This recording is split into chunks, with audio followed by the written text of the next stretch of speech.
ഷാരൂഖ് ഖാന്റെ കിങ് അമ്മ വേഷത്തിൽ റാണി മുഖർജി. ബോളിവുഡിലെ സൂപ്പർ റൊമാന്റിക് ജോഡികളായിരുന്നു ഷാരൂഖ് ഖാനും റാണി മുഖർജിയും. വീണ്ടും ഒരുമിക്കുന്നു. കിങ് എന്ന ഷാരൂഖ് ഖാൻ ചിത്രത്തിൽ പ്രധാന വേഷത്തിൽ റാണി മുഖർജി എത്തുന്നു.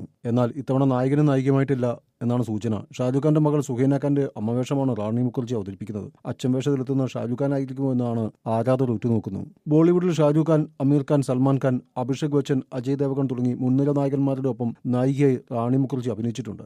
എന്നാൽ പ്രിയ നായകൻ ആരാണെന്ന് ചോദിച്ചാൽ ഷാരൂഖ് ഖാൻ എന്നാണ് മറുപടി റാണി മുഖർജിയുടെ നൽകിയിട്ടുണ്ട്. 2 വർഷത്തിന് ശേഷം റാണി മുഖർജി അഭിനയിക്കുന്ന ചിത്രം കൂടിയാണ് കിങ്. ഷാരൂഖ് ഖാനും സുഹൈന ഖാനും ആദ്യമായി ഒരുമിക്കുന്ന ചിത്രം എന്നതാണ് കിങ്ങിന്റെ മറ്റൊരു പ്രത്യേകത. ദീപക് പദുക്കോൺ, അഭിഷേക് ബച്ചൻ, അനിൽ കപൂർ, ജാക്കി ഷറഫ്, അർത്താദ് വർദി തുടങ്ങി വൻ താരനിരയുണ്ട്. സിദ്ധാർത്ഥ് ആനന്ദ്, രജനിയും സംവിധാനം നിർവഹിക്കുന്ന കിങ് ജൂണിൽ ചിത്രീകരണം ആരംഭിക്കും. ബ്ലോക്ക് ബസ്റ്ററായ പത്താന് ശേഷം ഷാരൂഖ് ഖാനും സിദ്ധാർത്ഥ് ആനന്ദും വീണ്ടും ഒരുമിക്കുന്നു എന്ന പ്രത്യേകത കൂടിയുണ്ട്. അഭിഷേക് ബച്ചൻ, അനിൽ കപൂർ, ജാക്കി ഷറഫ്, അർത്താദ് വർദി തുടങ്ങി വൻ താരനിരയുണ്ട്. സിദ്ധാർത്ഥ് ആനന്ദ്, രജനിയും സംവിധാനം നിർവഹിക്കുന്ന കിങ് ജൂണിൽ ചിത്രീകരണം ആരംഭിക്കും. ബ്ലോക്ക് ബസ്റ്ററായ പത്താന് ശേഷം ഷാരൂഖ് ഖാനും സിദ്ധാർത്ഥ് ആനന്ദും വീണ്ടും ഒരുമിക്കുന്നു എന്ന പ്രത്യേകത കൂടിയുണ്ട്.